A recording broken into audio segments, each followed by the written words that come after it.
Pendekar, mata-mata, politisi, penyayang hewan, dan berasal dari keluarga biasa. Semua identitas itu melekat pada Vladimir Vladimirovich Putin. Meski lama menjadi kader Partai Komunis Uni Soviet, ia sama sekali tidak berminat membangkitkan kejayaan Uni Soviet. Ia cenderung ingin memulihkan kejayaan Kekaisaran Rusia.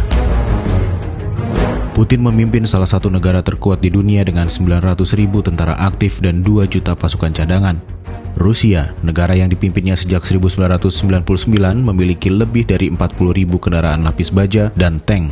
Lebih dari 2.000 pesawat tempur dan helikopter serbu juga dioperasikan militer Rusia. Moskwa juga punya 6.375 hulu ledak nuklir. Sebagai panglima tertinggi Rusia, Putin bisa memerintahkan penggunaan semua senjata itu. Semua pencapaian Putin hari ini dimulai dari kelahirannya di Leningrad pada 7 Oktober 1952. Di kota yang kini kembali bernama Saint Petersburg itu, Putin tinggal sampai menyelesaikan kuliah di Fakultas Hukum Universitas Negeri Leningrad. Pandai berbahasa Jerman dan Inggris, Putin tidak memilih menjadi pengacara setelah lulus. Ia malah mendaftar ke KGB, Agensi Intelijen Uni Soviet, dan mempelajari beberapa bahasa asing tambahan di Akademi KGB. Hampir 10 tahun sejak jadi pegawai KGB, ia ditempatkan di Dresden, Jerman Timur. Di sana, ia mengalami salah satu momen paling menyakitkan.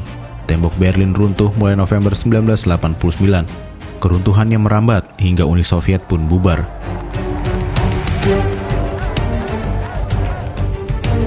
Ia memutuskan keluar dari KGB pada September 1991 setelah sejumlah agen KGB dan perwira Uni Soviet terlibat kudeta gagal terhadap Mikhail Gorbachev.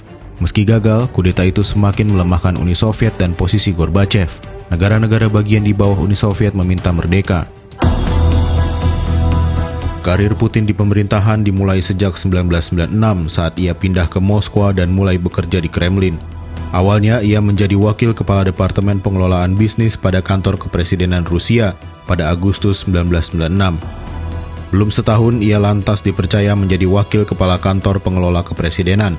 Berselang setahun kemudian ia ditunjuk sebagai Direktur FSB, Badan Intelijen Rusia, yang menggantikan KGB, Badan Intelijen Uni Soviet. Putin juga sempat merangkap sebagai Sekretaris Dewan Keamanan Nasional.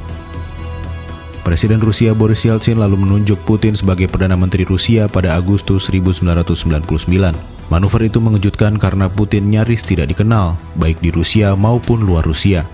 Yeltsin kemudian membuat manuver lebih mengagetkan lagi dengan mengundurkan diri pada akhir Desember 1999 sehingga Putin diangkat menjadi pejabat pelaksana presiden.